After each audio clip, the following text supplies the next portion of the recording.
Have you ever walked away from a conversation feeling utterly confused and drained? Do you find yourself apologizing all the time, but you're not even sure what you're apologizing for? Are you constantly being told you're too sensitive, overreacting, or that you're remembering things all wrong?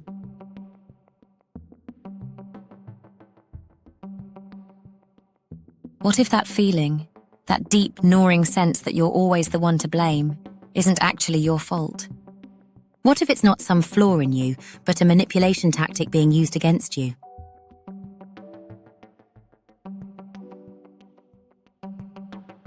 That feeling has a name. It's called gaslighting. It's a sneaky and deeply damaging form of psychological abuse designed to make you question everything, your perceptions, your memories, and even your own sanity. The name comes from a 1944 movie, Gaslight, where a husband tries to drive his wife insane by messing with her world, like dimming their gas-powered lights and then flatly denying it's happening. It's a slow burn. It's an erosion of your trust in yourself, and it happens every single day in families, in romantic relationships, and at work. A gaslighter's goal is to gain power and control by twisting your reality until you depend on their version of it. They want you to feel so unstable that you can't trust yourself, only them. But just recognizing this is the first, most powerful step toward taking your life back. So today, we are going to break down the 5 undeniable signs that you're being gaslit so you can shut it down and reclaim your reality. Sign 1. They blatantly deny reality. All right, let's start with the most classic move in the gaslighter's playbook. They will deny something happened when you both know it did. This isn't just a simple mistake. It's a flat-out rejection of the truth, and it's meant to make you feel like you're losing your grip. This is the classic, "that never happened," or "I never said that." In a relationship, this can be incredibly painful. You might bring up something hurtful your partner said yesterday, and they'll look you right in the eye and say, "I have no idea what you're talking about. You must be imagining things." You remember the words, their tone, the pit in your stomach, but their denial is so absolute that for a second you actually wonder, wait, did I make that up? They'll deny promises or agreements, leaving you in a constant state of confusion. For example, you bring up a financial goal you both agreed on, and they hit you with, "We never had that conversation. You're always making things up." At work, this is just as destabilizing. Imagine your boss gives you verbal instructions. When the project goes south, you explain you were just following their orders. Their response? "I never told you to do that. You must have misunderstood." And just like that, the blame is entirely on you. You're left looking incompetent while they protect their image. They might forget to include you in a critical meeting, and then, when you ask about it, they'll say, "That meeting didn't concern you," or even pretend you were invited and just missed it.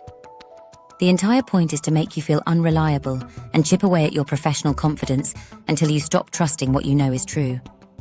Sign 2. They question your memory and sanity. Once a gaslighter starts denying reality, the next step is to attack you directly. They shift from, "that didn't happen," to, "you can't trust yourself." They will relentlessly question your memory, and eventually, they will escalate to questioning your sanity. This is where you hear those infamous soul-crushing phrases. In a relationship, this sounds like, "You're remembering it wrong again," or "You know you have a terrible memory." They'll twist what you said and use it against you, making it seem like you're the one who's confused. An argument about their behavior somehow ends with you defending your own state of mind. And this one is cruel. They'll drop lines like, "You sound crazy, you know that," or "You're being hysterical." This is a tactic to reframe your completely valid emotional reactions as proof that you're unstable. For instance, if you get upset because they broke another promise, they won't talk about the promise. They'll focus on your reaction. "See? This is what I'm talking about. You're completely irrational. I can't have a normal conversation with you." The focus is suddenly off their actions and onto your supposed overreaction. At work, this can be quieter but just as damaging. A boss might use your stress against you, saying things like, "Are you sure you can handle this? You seem a little overwhelmed," right after they intentionally overloaded you with work. They might undermine you in a meeting by saying, "I don't think anyone else remembers the conversation happening that way," which isolates you and makes you feel like your perception is wrong. They could even steal your idea, and when you confront them, say, "I don't recall you bringing that up." Over time, this constant questioning of your judgment will crush your confidence and make you second-guess every single move you make. Sign 3. They minimize and invalidate your feelings. A huge part of gaslighting is making you feel like your emotions are the problem. A gaslighter wants you to believe that your feelings are silly, dramatic, or just plain wrong. By doing this, they dodge all responsibility for hurting you and once again, make it about you. Your feelings become proof that you're too sensitive, not that their behavior was unacceptable. In a personal relationship, this is where you'll hear that classic phrase, "You're being too sensitive." You might tell them that a joke they made at your expense was hurtful, and they'll shoot back with, "It was just a joke. You need to lighten up." There is no apology, no empathy, just judgment of your reaction. They are telling you that you don't have the right to feel the way you feel. They might say, "Why are you making such a big deal out of this?" Or, "Calm down, you're so needy and dramatic." These phrases are meant to shut you down and make you feel ashamed for having an emotional response. After a while, you might start to believe it and just start burying your feelings. In a professional setting, this tactic is used to dismiss your real concerns. If you bring up an unfair workload or a disrespectful comment, a gaslighting manager will tell you, "You're taking things too personally," or "You need to have thicker skin to succeed here." Your legitimate concerns are twisted into a personal weakness. For example, if you point out that a coworker constantly interrupts you, the gaslighting boss might say, "That's just how they are. Don't be so sensitive." This doesn't just ignore the problem. It sends a clear message that your concerns are not welcome here. And so you learn to stay silent. Sign 4. They systematically isolate you. Listen to me on this one. Gaslighters need to be the only voice in your head. Their power shrinks the minute you have a strong support system to check in with, so a major long-term strategy is to drive a wedge between you and the people who love you, your friends, your family, and even trusted colleagues. At home, a gaslighting partner will often target your closest relationships. They'll plant seeds of doubt by saying things like, "Your family has always had it out for me," or, "Your friends are a bad influence." They might even invent lies telling you, "Your best friend told me she thinks you're being really difficult lately." This is often a complete fabrication designed to make you paranoid and push away the very people who could give you a reality check. The more isolated you become, the more you have to depend on the gaslighter's version of the world, which is exactly what they want. At work, isolation is all about making you feel powerless. A gaslighting boss or co-worker might accidentally leave you off important email chains or out of team lunches. When you bring up an issue, they'll use a false consensus, saying things like, "No one else on the team has a problem with this," or "I've talked to everyone, and you're the only one who feels this way." This is a powerful tactic because it makes you feel like you're the single broken piece in a perfect machine. By cutting you off from your allies, they make sure that when they deny your reality or question your sanity, there's no one there to back you up. Sign 5. They shift the blame and project. Their behavior, gaslighters are masters of avoiding accountability. They almost never admit they're wrong. Instead, they have 2 signature moves, blame shifting and projection. Blame shifting is when they make their bad behavior your fault. Projection is when they accuse you of doing the very things they are guilty of. In a relationship, blame shifting sounds like this. "I wouldn't have gotten so angry if you hadn't been provoking me. Do you see what they did there?" Suddenly, their angry outburst is your fault for pushing their buttons. Projection is even more twisted.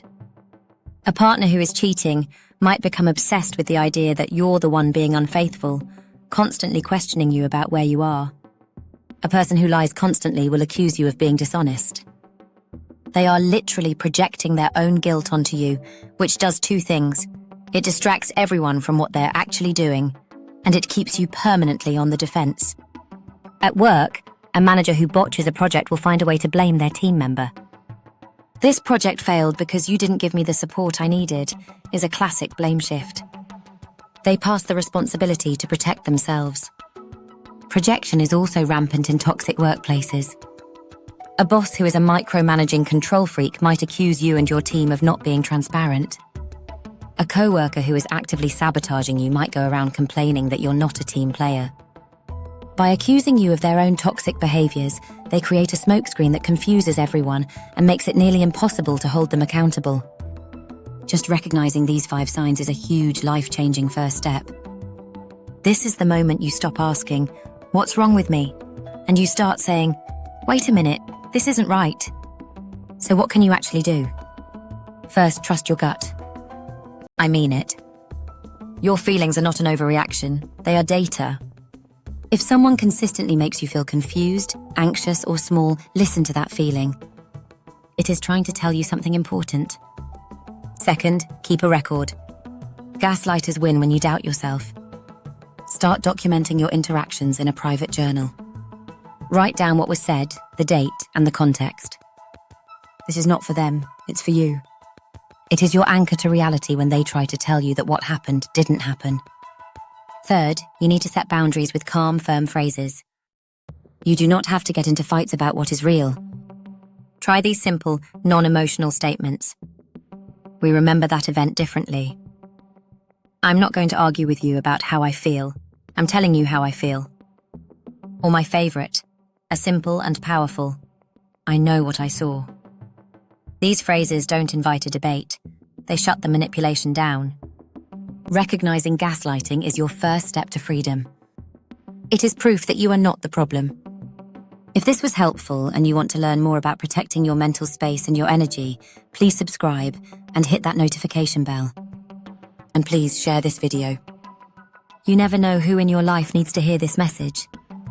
Most importantly, if you're in a situation at home or at work that feels constantly manipulative, please consider reaching out. You do not have to go through this alone. It's an act of strength to ask for help. You can contact me in one of the links below. The ultimate goal of gaslighting is to break your trust in yourself. So the ultimate act of rebellion is to trust yourself again. I want you to hear me on this. Your feelings are valid. Your memories are real. Your perception of the world matters. Anyone who consistently tries to take that away from you is not a safe person. You are not crazy, you are not too sensitive, and you are not alone. Stand firm and stay strong. Thank you for watching Toxic Relationship Tips.